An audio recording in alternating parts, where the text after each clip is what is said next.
Assalamualaikum Bang. Kali ini saya akan kasih contekan ya, cara motong pasmina di lahan yang sempit. Yang punya saya sempit ya. Ada dodotan ke sana kemari, sana tumpukan potongan yang kamar satu kain dan lain sebagainya. Tapi tetap masih bisa berkarya. Oke, nah sekarang ini cara pertama. Pasmina yang saya mau kerjakan ini adalah ukurannya 180 kali 60. Jadi panjangnya 180, lebarnya 60. Berhubung lebar kainnya 180-an koma ya kan. Nah, saya pergunakan untuk cara yang pertama ini mujur ya. Nah, wong Jawa ki ngomongnya mujur gitu. Jadi cara mujur, cara yang sejajar gitu kan dengan serat kain gitu. Oke, kita udal dulu kainnya. Setelah kita udal-udal, kita taruh di tembok. Kenapa saya taruh di tembok? Ini bisa dikerjakan satu orang, nggak banyak-banyak gitu kan. Ada juga yang ditaruh di lantai memanjang gitu kan. Tapi mesti harus 2 orang. Kalau ini single orang itu bisa. Nah, kita ambil ukuran di tembok itu 90-an cm, tapi naruhnya harus melengkung. Kenapa harus melengkung? Ya supaya nanti panjangnya bisa mencapai 180-an gitu kan. Bisa mencapai 180-an. Kalau misalkan di melengkungnya kurang itu nanti ngerut atau kayak ini kan elastis ya, geret gitu. Cara wong Jawa ini geret gitu. Oke, kita tekuk dengan cara ditancapkan di paku kanan kiri gitu kan, seukuran tadi yang saya sebut 90-an cm, supaya nanti hasilnya 180 cm panjangnya. Nah, setelah itu nanti selesai dan lain sebagainya, kita tata. Oke.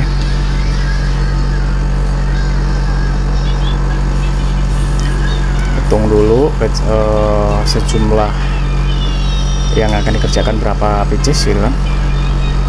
Nah, kita tinggal bagi, karena satu tekuk itu gimana ya namanya, satu tekuk alias 2 lembar itu kan. Satu tekuk itu 2 lembar. Per satu tekuknya nanti jadi 3 pasmina, karena pembaginya adalah 60 sebagai lebarnya. Oke, kita potong.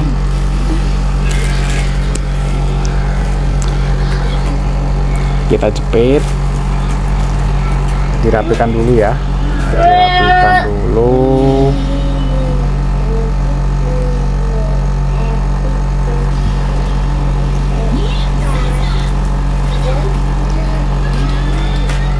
penjepitnya ini ukuran yang agak besar ya, ukuran yang agak besar, kan ada banyak ukuran tuh. Kalau misalkan penjepitnya kekecilan nggak bisa dibuat jepit gitu. Oke, bahan yang saya pakai ini gramasinya adalah 160. Kalau 180 itu ketebelan ya, nanti nggak masuk, karena harga jual grosirnya tahu sendiri lah, sekarang udah banyak hancur ya. Nggak tahu ya mereka gimana cara jualnya, gimana cara prospek kok bisa jual segitu murahnya gitu.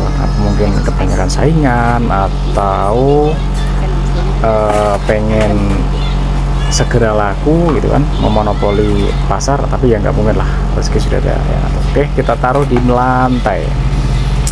Setelah kita taruh di lantai, kita rapikan ya kan, penjepit kalau sudah rapi kita ambil, atau penjepit memang harus diambil supaya nanti kita bisa lebih mudah untuk merapikan.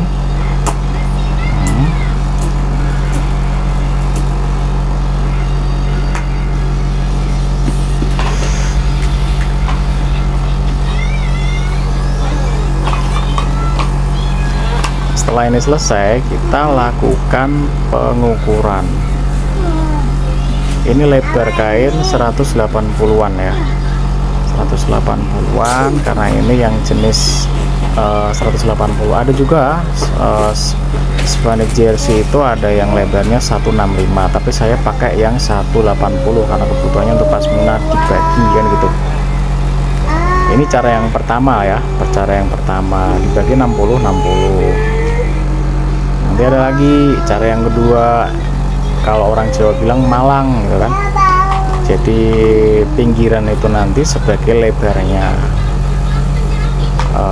kain, sebagai panjangnya pasmina ya, paham nggak ya? Nah di situ cobalah nanti ya, kita simak aja nanti. Oke, kita ukur sekitar 60-an gitu kan. Jadi pembaginya 60-an bagi 3 nanti ya.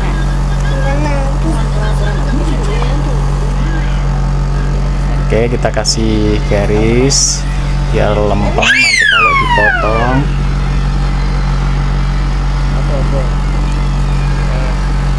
Nanti kalau dipotong biar lurus. Sudah. Sama.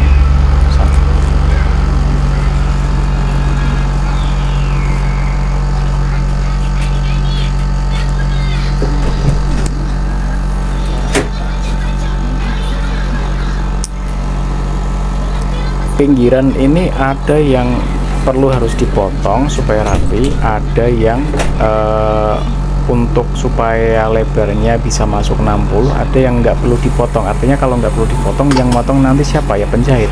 Supaya dipotong pakai gunting kecil atau gunting tangan itu bisa. Kalau pakai gunting yang begituan itu paling 1 cm sampai 1,5 cm, bahkan kena 2 cm itu wajar loh, lumrah.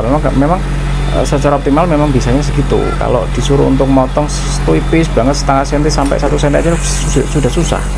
Ini saya ngomong bicara motong pinggiran ya.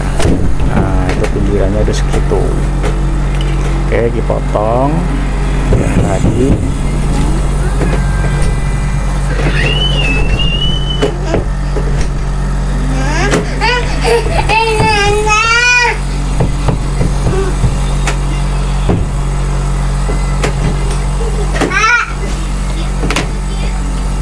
Yang ini juga sebelahnya kita rapikan. Ada yang nggak perlu dirapikan, ada yang nggak dirapikan, tergantung ya nanti penjahitnya bagaimana, bisa untuk mengfinishing nggak ya.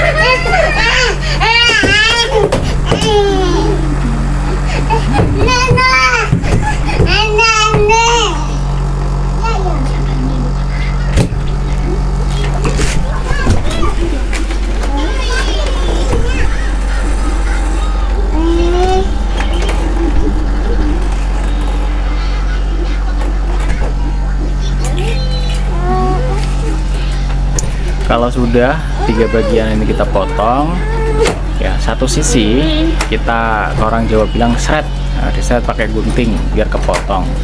Jadilah lembaran ini satu tekonya 1 pasmina gitu loh.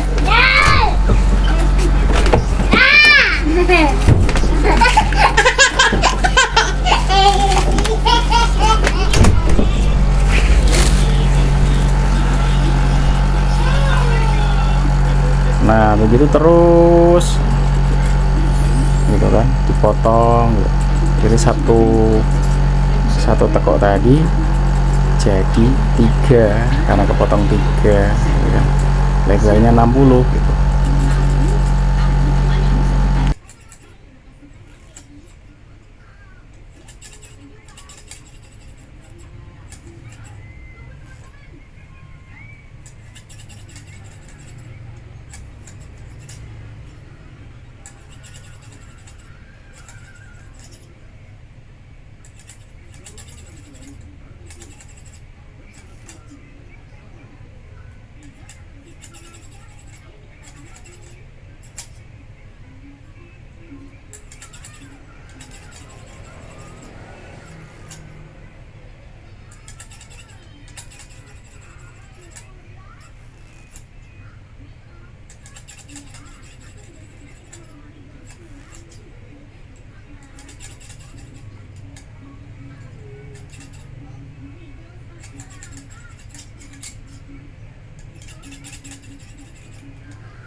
Iki wis dadi wong siji ya kan. Maksudnya satu bagian per 60 lebar tadi gitu. Oke, sekarang lanjut. Ya, potong terus gitu wong sampai selesai.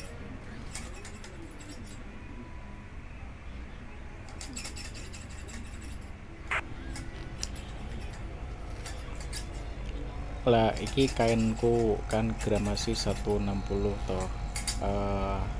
Ya itu sudah lebih daripada cukup untuk ngejar pangsa pasar grosir untuk bisa jualan murah. Ngono loh wong, ada yang lebih murah lagi. Faktornya banyak ya. Pertama, gramasi kain. Gramasi kain sendiri itu ada, kalau di saya maksud saya ada ya sekitaran 3 ya. 3, ada yang sampai 4. Pertama gramasi 110 itu tipis loh, tipis banget. Kalau orang nyebutnya itu kayak saringan tahu gitu kan, tapi itu yang paling tipis ya. Di tenteng itu udah terawang loh. Kalau dipakein ke hijab ya sudah itu pasti kelihatan, kupingnya kelihatan ya kan. Kalau orangnya putih sampai lehernya tuh kelihatan putih gitu, putihnya kelihatan itu yang gramasi tipis. Ada lagi yang gramasi di atasnya tipis, masih kategori tipis, gramasinya 130 sampai 135. Itu juga masih tipis. Kalau kena kuku masih apa ya? Masih branded. Kalau orang Jawa bilang branded ya. Kamu ngomongnya apa ya? Yes, pokoknya ngono kuwi lah. Nah, yang gramasi yang sedang-sedang itu berapa sih? Yang 155, 160 itu yang gramasi sedang. Kalau orang grosir cocok, ini pemakaiannya ya itu untuk ngejar harga minim tapi kualitas masih terjaga gitu.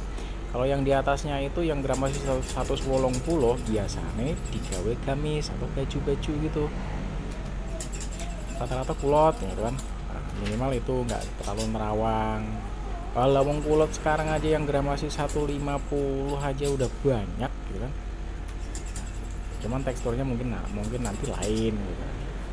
Nah, di situ nanti tiba-tiba ada orang ngomong ya ini lo lebih murah dan lain sebagainya. Oh, tunggu dulu, periksa dulu barangnya kayak opo gitu loh.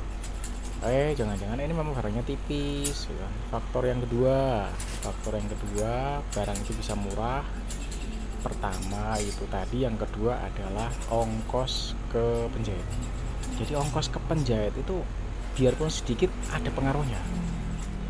Misal saya sekian, di sana di daerah sana itu sekian, misalkan terpaut 500 sampai 1000, itu bisa mempengaruhi wong, karena kita jualnya grosir itu ya per sekian ratus sekian ribu aja apa ya, bedanya bisa fantastis karena kita sekali keluar sekian puluh kodi atau bahkan totalisator per minggu sekian ribu kodi kan gitu. Beda dengan orang bangsa ecer, nanti lain penyebutannya gitu.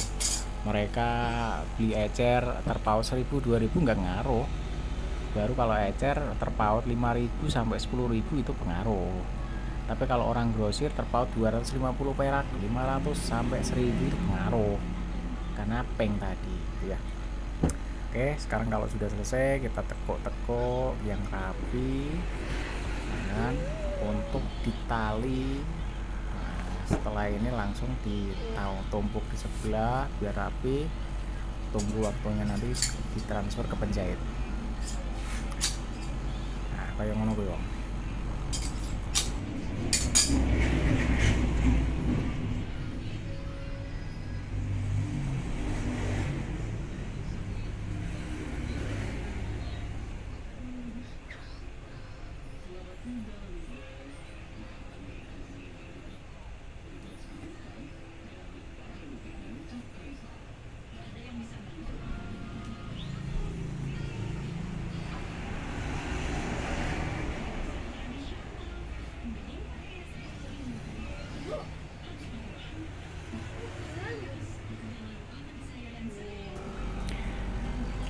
Oke wong,